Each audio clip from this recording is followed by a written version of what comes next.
My boy is a Slamball standout for a reason. Plus, Michaela is out here playing chess while other Survivor folks are clearly playing checkers. Sebastian is so wooed by Tori that he's claiming Cory is the big dog of the house and not her bestie Bananas. Speaking of Tori, Sebastian, you better be giving her one hell of a back rub after that fall. And Chris unravels, kind of, I guess. But did he really? The debate is on. It's the Challenge USA 2 Episode 9 recap coming up right now.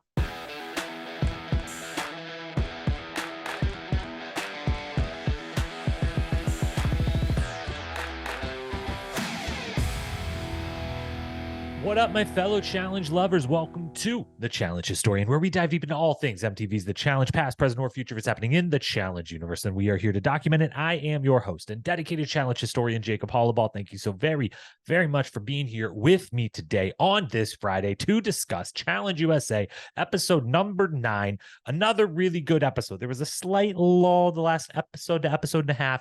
We're back. This episode, very good. Lots of fun stuff to talk about. As I've been saying for the last few episodes and really throughout most of the season, I feel like this is about as good as a Challenge USA season as we're going to get. This is about the best case scenario for this product. It's been really good, really great, but how a Challenge USA, a great Challenge USA season stacks up to different great challenge seasons of different eras of the challenge. That's something to be covered when the season is over and we can fully grade it and we can kind of talk about what's a modern challenge, what's a Challenge USA look like, possibly could be, how great can the best version of it be in comparison to some challenges of old. That's for another day down the road. Today, we're just episode 9 and there's a lot of good stuff to get to. Before we do, quick programming reminders, which there are a few today. First and foremost, Challenge USA 2. There is at least 2 more episodes, maybe 3 more episodes. Maybe I was wrong about the 11. Maybe it is 12. 12 would make more sense given there's 14 people left. 2 double eliminations gets us down to 10 and then a final. So I don't know. There's either 2 weeks left or 3 weeks left. Who knows at this point? I don't even want to Google search and find out a new answer because every time I do, I feel like I come up with something different and no one, for some reason, they don't just put this information out readily available, easily to find, especially if you're trying to avoid spoiler accounts and things like that probably do have this information readily available. So if you're confident, like it's 11, it's 12, it's this, it's that, it's the other, please hit me up, DM me so that I can avoid spoilers, but actually have the information that is relevant and necessary. But as long as there's USA 2 to talk about, those will be coming out Friday mornings as they have been. And then 1 week after it ends, whenever it ends, there will be a full season recap and awards and kind of state of the challenge type of thing. And on that state of the challenge, we will, of course, maybe even have previewed by then or be discussing the looming upcoming season 39, now known as Battle for a New Champion. Don't love the name, love everything else about this. October 25th, premiere Wednesday. Wednesday, October 25th premiere on MTV. They've released the trailer. They've released, made the cast official, even though we've known for a long time, kind of made the format official. It's out there. It's in the world. We all know about it, and we will, of course, be covering it here. So that premiere date for that new season is October 25th, which means my target will be October 11th, that Wednesday, 2 weeks prior, to do a preview of that season, either 2 weeks out or 1 week out. I'm not sure. We'll see what else we got going on with the pod at that week comes. But hopefully the Wednesday of the 11th, 2 weeks to prepare for the new season. Battle for a New Champion. And spoiler, I love the cast.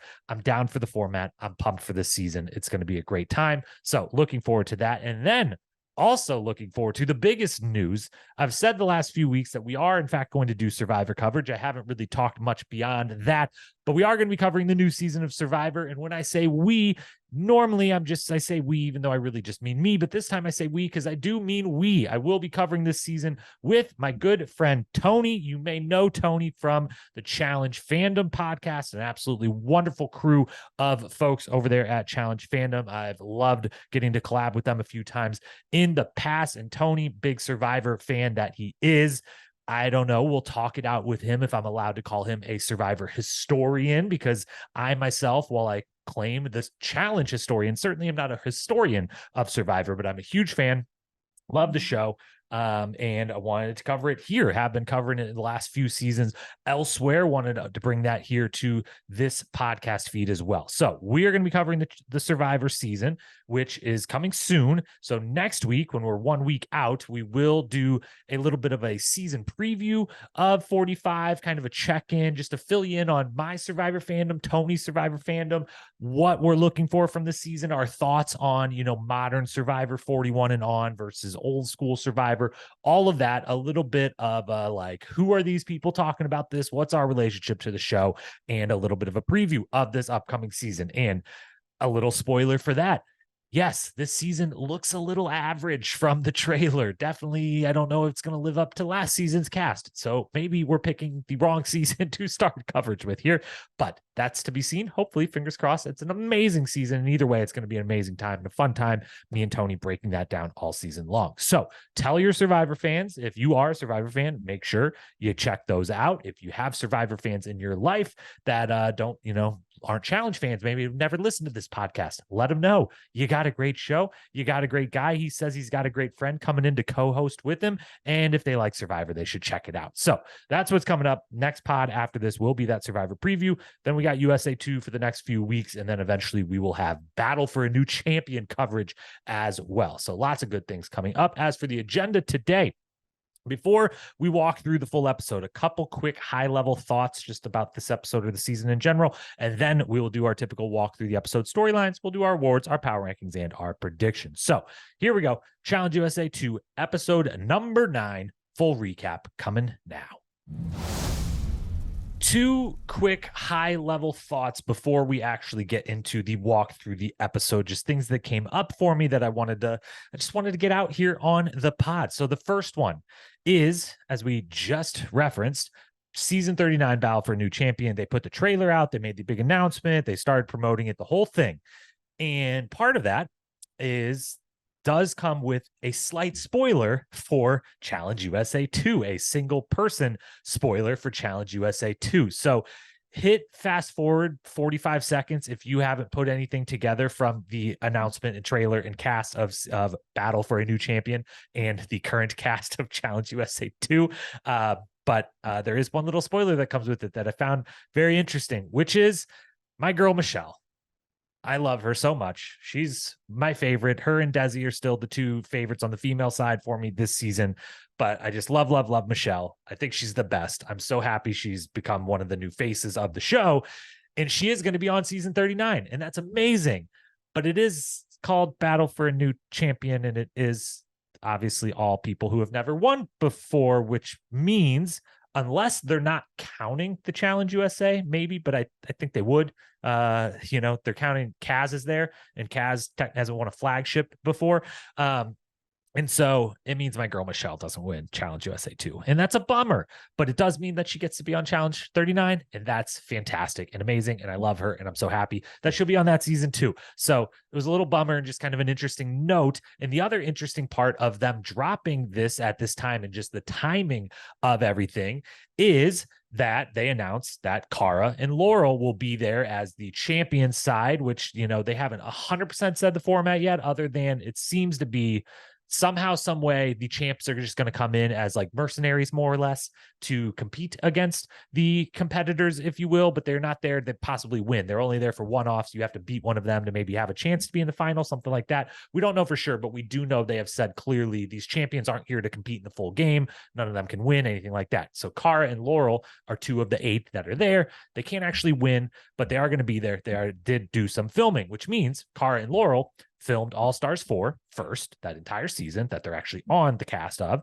And then a few months later went and filmed their whatever mercenary type of role the champions are playing on season 39 and filmed that. So did they tell those two women in particular who are on both of those things that, when they were filming, did they talk about, did they already know then, hey, this is going to air first, this is going to air second?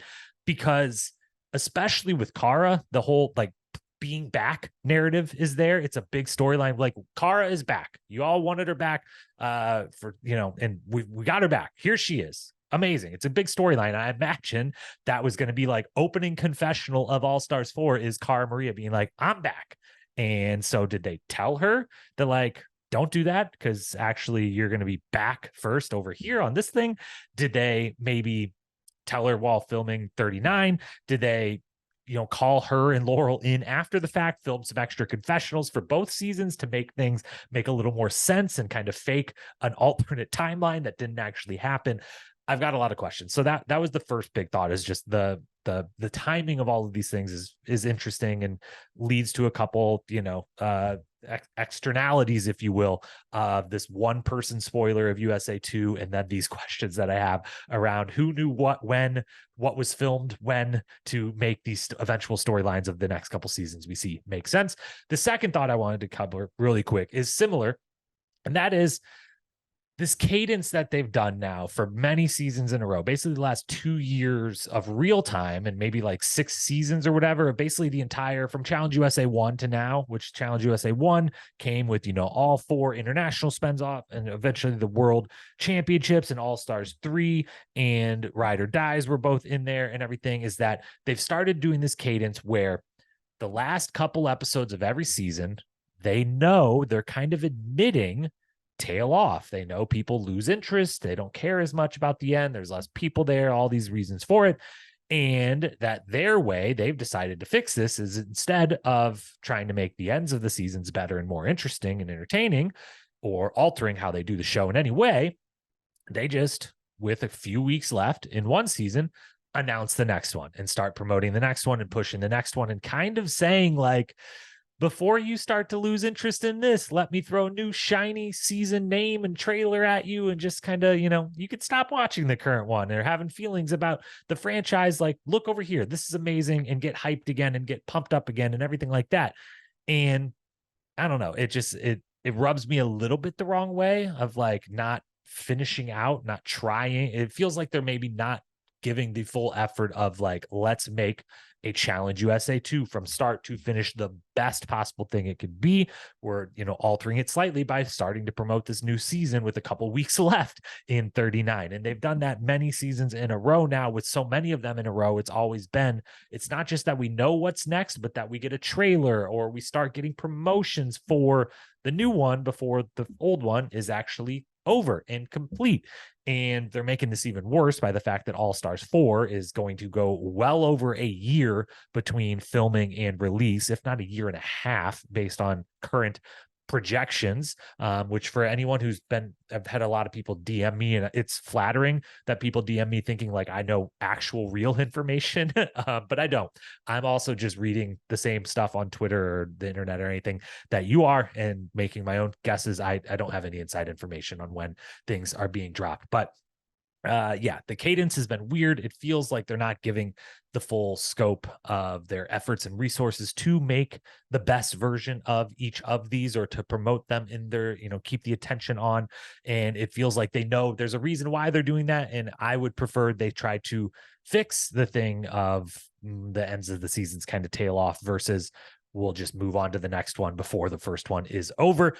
If I was fully in charge, again, who knows? It would be a mess because I'm not actually there. These people are professionals. They made an amazing product and continue to make amazing product. And they would know better than us because they're inside. They know it so well. But I would say this is what the cadence should be. This is just me. This is what I've decided I think the cadence should be.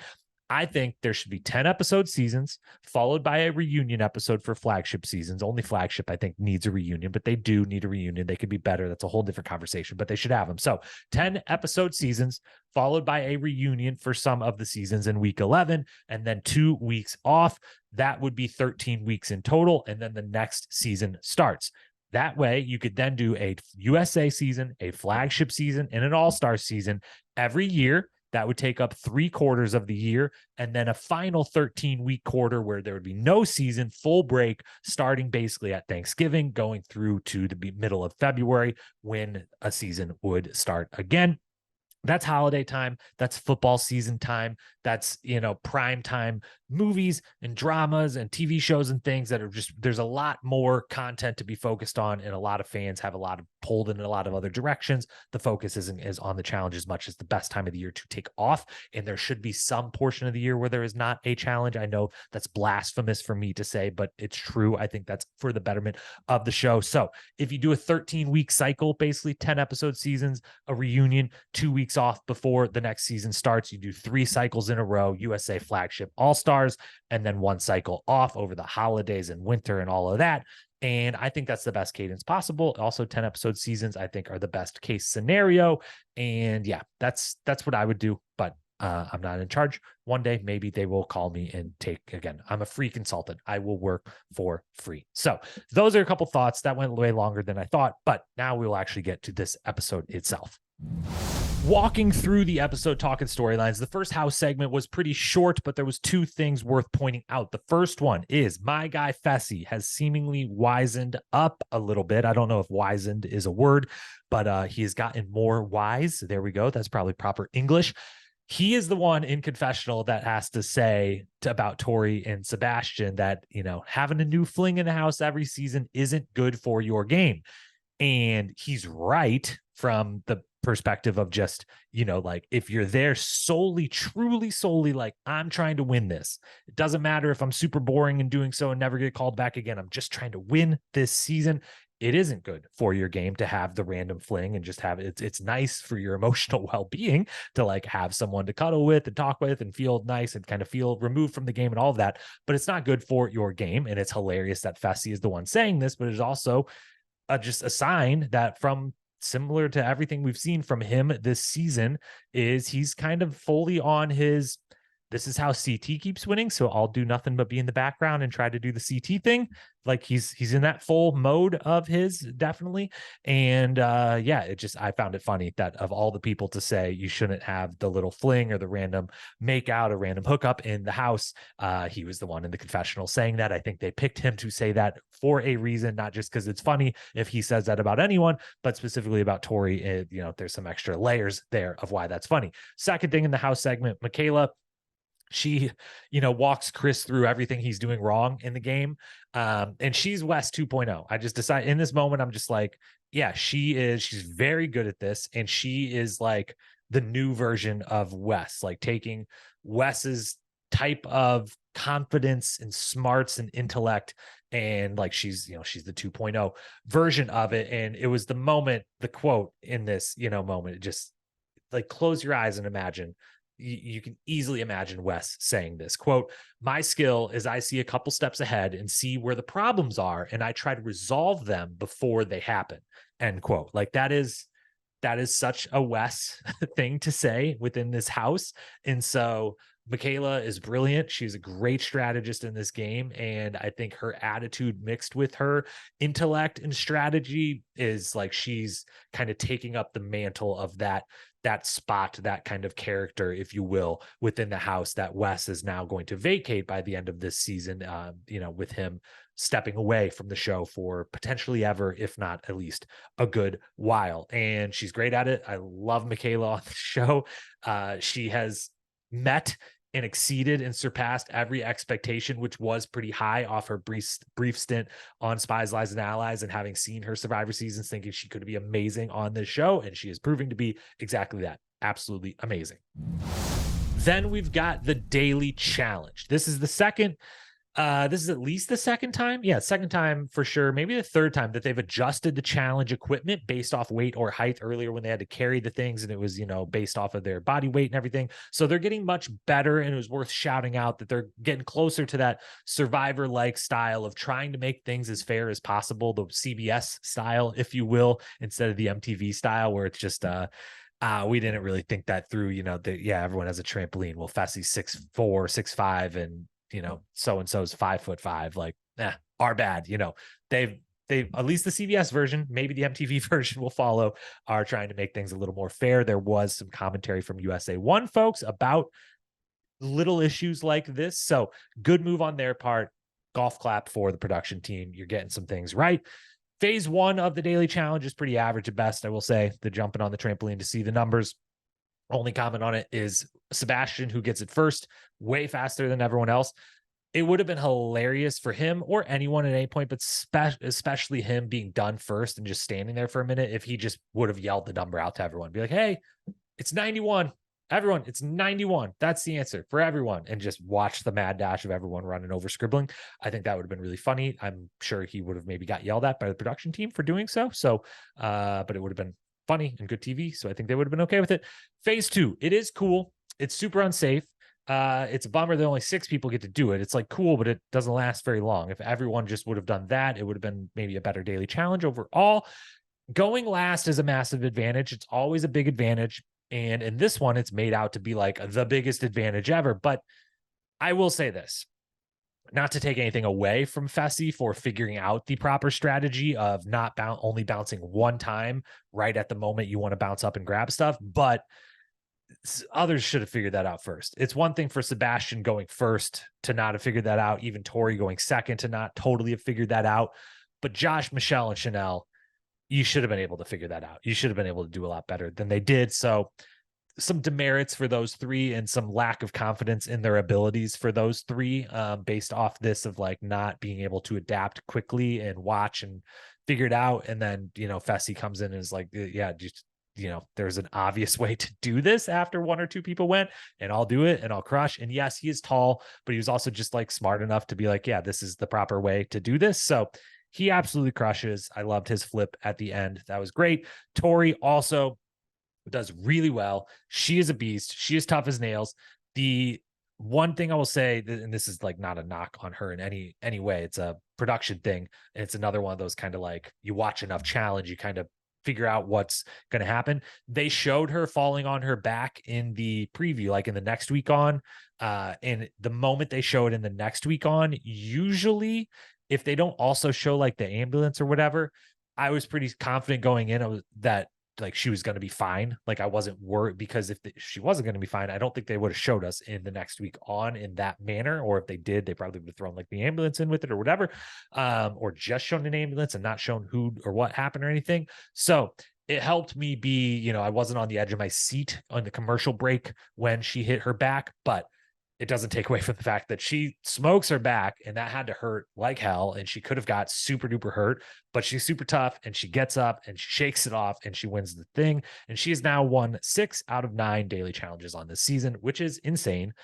Yes, only 2 of those have been individual, but she's 2 for 2 in individuals, which means she's 4 for 7 in team ones. It's a hell of a season. Will she cap it off with a second win? I don't know. The competition in the final, if it ends up being her, Desi, and Michaela, all 3 getting there, is going to be very tough. But she is really, really, really, really showing out this season in a big way. So shout out to her. Shout out to Fessy.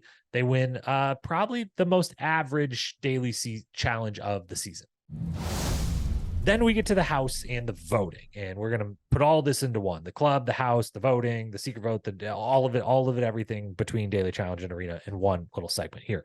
Fessy and Tori come up with Cassidy and Chris to throw in. It makes perfect sense. I'm glad that neither of them, meaning Cassidy or Chris, is too mad at Fessy and Tori. Like Chris is mad at first at Fessy, but slowly gets it and realizes it. And Cassie doesn't really she doesn't throw a fit or anything like that. She takes it in stride. And that's I'm just glad that they can see like this. Yeah, that makes perfect sense. Like how you guys came to us, and we're not going to get too upset at you. It's a solid compromise for Fessy and Tori to, go the route of least impact on everyone they are collectively working with. So 2 vets making the vet decision and handling the, the interrogation and they both came into it knowing what the compromise needed to be and walking with it. So that was all great. Let's talk about the main thing that needs to be talking about here. Chris is edited to look like he just completely melts down, spirals out of control. Everyone, he's talking to everyone. He's making a deal with everyone. Everyone's talking about him. No one trusts Chris anymore. Chris is just the worst. He's off the rails. Holy cow. Can you believe how much he's blowing this? Like, that is what it is edited as. That is what they try to put forward. And is he really spiraling, or was it a horrible, horrible edit that they gave him? And just by the fact that I'm bringing this up, you could probably guess that I lean at least somewhere in the middle of that. Whereas others, I think, will just be like, man, that Chris spiraled out of control, insane. Let's walk through it and actually answer this question, because I think it's up for debate. Now, obviously, the one we can rule in Chris's favor is that he is not going for Cory in any way, shape, or fashion, that was a big lie, that Sebastian went for Cory, which was hilarious. That was the half prediction I got right coming into this episode, was when they showed Sebastian saying, let's go for a big dog. And I was like, he definitely means Cory, which is respectful to Cory, who I love and think is good at this. But like, Wes and Bananas are there. So if they want you to think he's going to go for Wes or Bananas when they show him saying, let's go for a big dog. And I correctly was right that like the big dog was Cory. He goes for Cory. It doesn't work. No one's on board. Cory gets wind of it. Props to Cory for knowing a liar when a liar is lying to his face. So that was great. That was a wonderful moment. But then eventually Sebastian tries to pin this on Chris, and some other people are like, well, they add that to the list of transgressions from Chris, and obviously that one was a big lie. So point in Chris's favor that this was a horrible edit and not a spiral for the first one. The second one, the Michelle portion of it, we see Chris tell Cassidy in the little montage of all the different people and the different flashbacks to conversations he was having. We see him tell Cassidy that Alyssa is the number one option, but that after Alyssa, number two, which Cassidy asked, well, who would be number two? So he is asked after Alyssa, who would then be next? And he says, Michelle, because if you actually think about it, yeah, Alyssa is the only big brother. So if we're talking after her, if she's number one, and Tori, the only vet left, is safe because she won, and Cassidy is in the elimination, then you're picking between the other 4 or 5 survivor women, and you're picking the one, Michelle, that has been the most sketchy towards the survivor women and that is the least aligned with everyone. So it makes perfect sense that in a conversation between Chris and Cassidy, he would be like, Alyssa would be the first girl I would vote for. And if a second, I would have to go with Michelle out of all of the survivor options that I have to pick from. She frames it as he was throwing Michelle under the bus, which is incorrect. But then he does against him, does not defend himself well to Michelle, does not explain this, does not defend this really very well, at least from what we see in any way. So the Michelle portion is kind of, again, a point in Chris's favor that he was not spiraling, but was not handling the perception that he was spiraling very well. Next point, he wanted it to be a girls' day. Of course he did. Why would he not want it to be a girls' day? However, he was very aggressive in his Cassidy can't win a daily and I can talk, or just kind of handling that bad. And then that was spun from, I believe it was Michaela that conversation happened with, kind of like it was even worse than it wasn't great. But, he could have presented that to Michaela better of like, hey, like the reason you should try to make it women versus men is like, I want, you want more strong men in the final and you want to get down to 5 women and like, it wouldn't be you. So it'd be good. And, like, I think I have a better shot of winning a daily or winning an elimination than Cassidy does. So like, if we're going to risk, like, you maybe want me coming back. Like he could have been more gentle about the conversation with her and he wasn't. And then she also could have portrayed it a little bit better if she wanted to help him out, but she obviously at this point did not. So that's not great. The idea though, that he just would prefer to be a women's elimination is fine. Why would you want to go in, So is what that is. Although in that moment, you have to realize in his shoes, like, hey, if I go really hard on like this, we need this to be a women's day. Like, come on, guys, like, let's not go for a guy out. You got to realize that all of your, that only means survivor women are like the people you're throwing out to vote for. And so that gets messy. But so again, not like a total spiral, but not handled in the best way. And then the final thing is they make it seem like he promised everyone everything. He's got too many promises all around the room. We've seen that play out many times before. It's classic over promising. Just love it in a challenge house. And it seems like he actually hasn't made any promises to anyone except for maybe Fessy, who just broke, if they did, just broke it, it seems like he's just played nice with everyone, which is a little bit different. It still gets you in trouble as it does here, but that he's been, like, I'm survivor strong. And I also like have, cozied up to a couple of the vets that I was on a team with and needed their assistance or needed them to not vote for me on the other team during that team portion of the game that we were just playing. So it doesn't seem like he's overpromised to everyone, but it seems like he was maybe over nice to everyone. So in summary, he handled his explanations and some of his conversations poorly. could have been a little bit better. He generally gave off the wrong energy, but I do not think in any way he was spiraling or being nearly as reckless or overpromisey as they want it to be, as they edit it to be, to make it look like, to seem like. It was, regardless, it was fun. I enjoyed the whole segment. It was entertaining. It was interesting. But I did, at the end of it, I felt a little like, man, they did you a little bit dirty there, Chris, because I don't think that there was the paranoia, the recklessness, the spiraling that they make it out to be. Now we're at the arena, and first things first, the votes. There's one vote for bananas. I need to know who voted for bananas. It's hilarious and I love it, and it's appropriate. They probably should. Whoever did it probably should. Assuming a man did it, they should. The women should not, because again, the women should want the best men in the final, and the men should want the best women in the final. So was it Wes? Was it Cory? Was it Josh? I saw Wes tweet about his Patreon breakdown of the episode and mentioning like who voted for bananas. That kind of led me to think it was Wes, which would be funny. But if anyone listened to Wes's or does, got the hiccups here mid-recording, horrible timing. If anyone listens to Wes's Patreon breakdown, can you DM me and tell me if it was him that voted for bananas, or if you just know from any sources out there who voted for bananas? Can you please DM me and let me know so I don't have to do all that searching on my own? Thank you. They show Sebastian's ball come out of the hopper. We did it, guys. We did it. Progress. We're doing it. We're pushing them in all the right directions. Shout out to all the conspiracy folks out there. Just love it. They showed his ball. Like, how hard was that? How hard was that? It's great. And it was actually like well done with the timing of it. You don't have to show it like the moment it drops out. They did it like after TJ says the name, which TJ, the third time that you do the fake out, like I said, it only take one vote, but actually the person with the most votes is the one going in. You know, I never want to give TJ a note, but maybe we retire that joke until it's actually one vote gets someone sent in again, which did happen once before and could happen again. But love that they show Sebastian's ball coming out right after he says it. Then they flash back and like, there, see, it actually came out. Although if you really want to be conspiracy about it, they could just go back and refilm that. Like it was really close up, anyways, I don't want to do that. I just did, but I shouldn't have. Anyways, we'll move on. The game is fun. The game is very fun. I like the game a lot. It has been polarizing on the Twitter streets if people like the eliminations this season or not. If they, a lot of people love them and a lot of people really hate them. What I've been sensing from trying to kind of sift who seems to be really liking them and who seems to be really against them. And there's been some bigger accounts and some bigger names in the challenge media sphere that have spoken out in either direction. And I'm sensing a little bit that challenge first fans, like OG challenge fans and people of the challenge is their favorite over the Big Brother survivors of the world.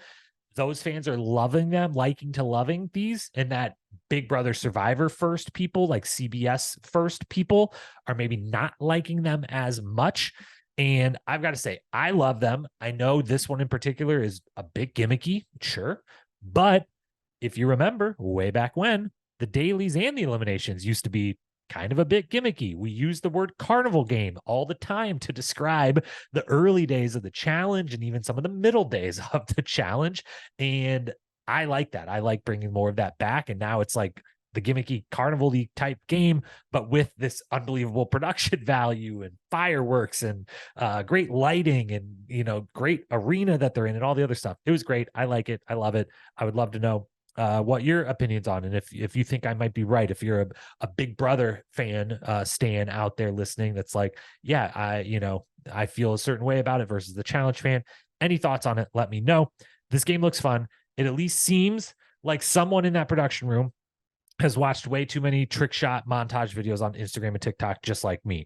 I get sucked in every time. It's some guy sitting on his couch trying to throw a disc into his Nintendo Wii sitting across the room, and it's 30 seconds of him missing, and then finally at the end you make it.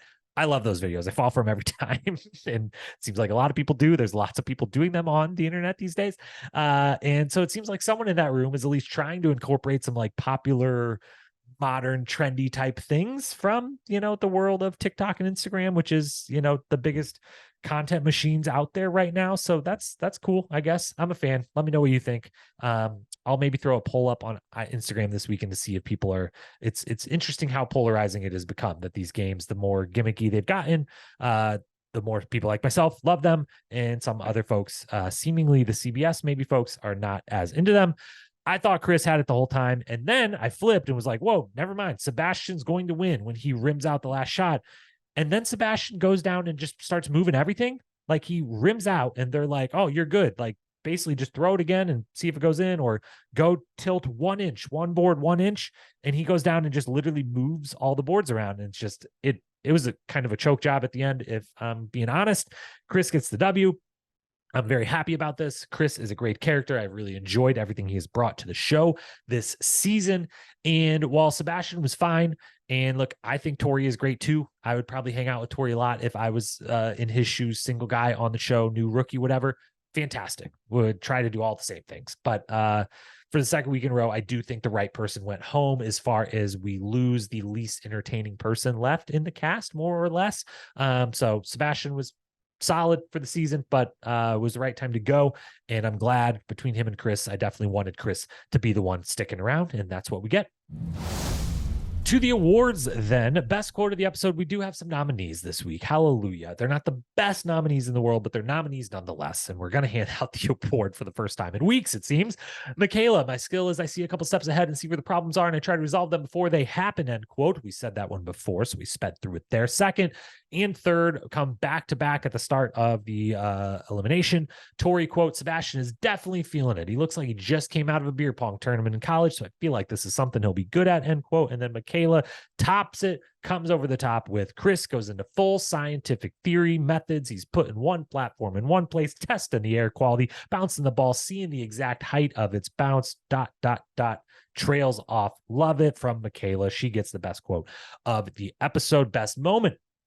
Nominee number one, Michaela explaining Chris's game to him and how the entire game really works to Chris, and why people are feeling the way they are feeling to him, including herself. And I do, in particular, didn't say before, I love the honesty when he comes back with, and you're one of these people, right? And she does not mince words. She's like, yeah, me too. This is why I feel this way, but others also do.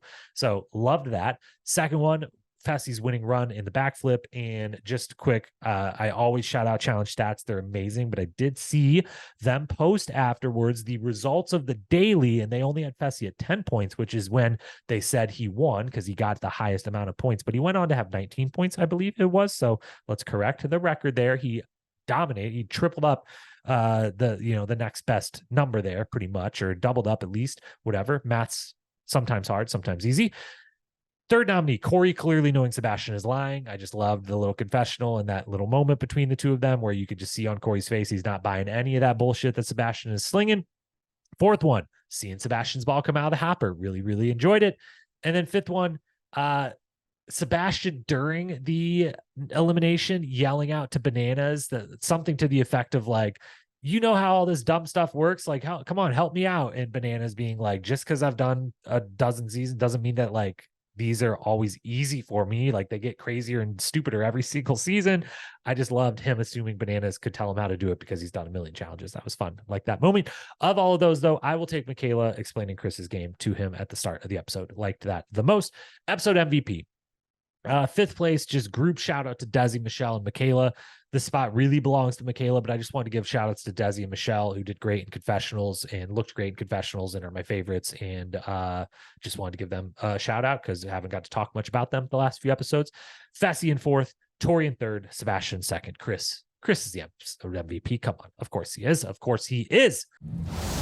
And then we get to the power rankings and the predictions, and we'll go all 7 deep on both sides because there's only 14 people left. And so on the female side, at the bottom, regrettably, but because of the spoiler we mentioned before, the kind of, the spoiler they put out themselves, Michelle is on battle for a new champion. So Michelle is not going to be a new champion on Challenge USA 2. We don't think. It would be a pretty interesting surprise if she was. That'd be cool. That'd be a cool twist. I'd be all for it. Still, she's my favorite, so I'm all for it. But she's going to be in 7th because I'm assuming that she does not win anymore. Alyssa in 6th, Chanel in 5th, Cassidy in 4th. And I always thought there was a drop off between the top 3, which is Desi, Tori, and Michaela, and then Cassidy and Chanel, and then Alyssa and Michelle, or really I had Michelle kind of in the Cassidy Chanel group before. But after their performances in this episode in particular, I wanted to I wanted to think Chanel had a shot. I wanted to bump her up and put her in that top tier. And I just was not impressed with the performance, getting to go second to last on the daily challenge and not doing very well and not seeing the strategy and everything. So I feel even more certain than I already have all season long. Desi, Tori, Michaela, one of those three women is winning this thing. Male side, I'm keeping Bananas in first, West second, Fessel third, and then same as on the women's side. I think it's those top three, and one of those three is winning. And thankfully, we have started to see. I don't have the numbers back up in front of me again, but Fessy has started to get the confessionals and get a little screen time.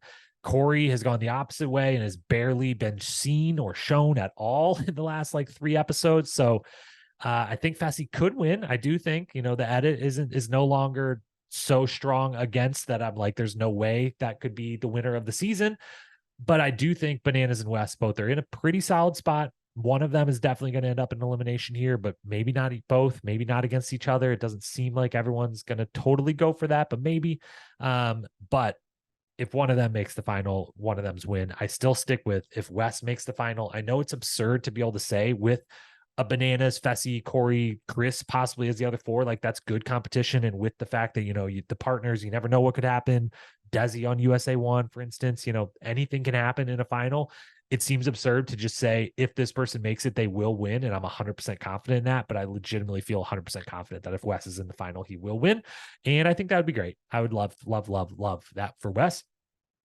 On the prediction front, we went like 1.5 for 3 last week. We said that Cory would be the quote big dog, but we also, part of that was we said he would go home.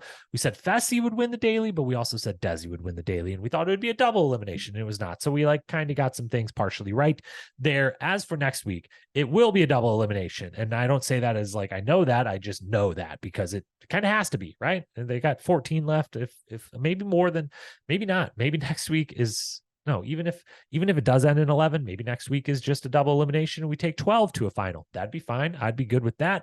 TJ has referenced how close we are 2 episodes in a row, but one way or the other, double elimination next week. That's prediction number 1. Second prediction, Bananas and Tori win again. I think Tori sweeps the individual side of the female individual side of the game. I think Bananas gets a second daily individual win to team back up with Tori. And hopefully, if that's right, I'll get the rest of these right. And if that's wrong, I will get the rest of these wrong. But then number 3 would be that Tyler and Alyssa are put up again. Number 4 would be that Wes and Michelle end up being the ones pulled from the hopper to face them.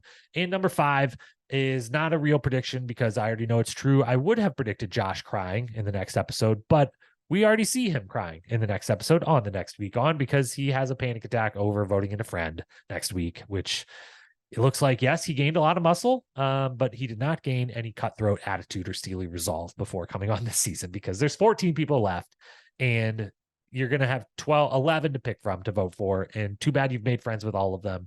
It's the game. You've got to get used to it. At some point, you've got to be willing to vote for someone who, I don't know.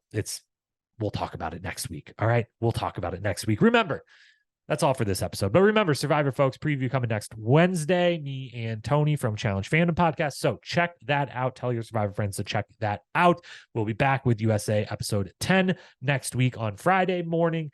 Otherwise, thank you as always for being here. Challenge Historian on Instagram. Hit me up. DMs are open if you want to chat challenge or if any of the requests I made throughout this episode, if you have answers or knowledge about any of them, let me know. Keep it spoiler free, please. And thank you. Love you. Appreciate you. We'll talk again next week. Peace.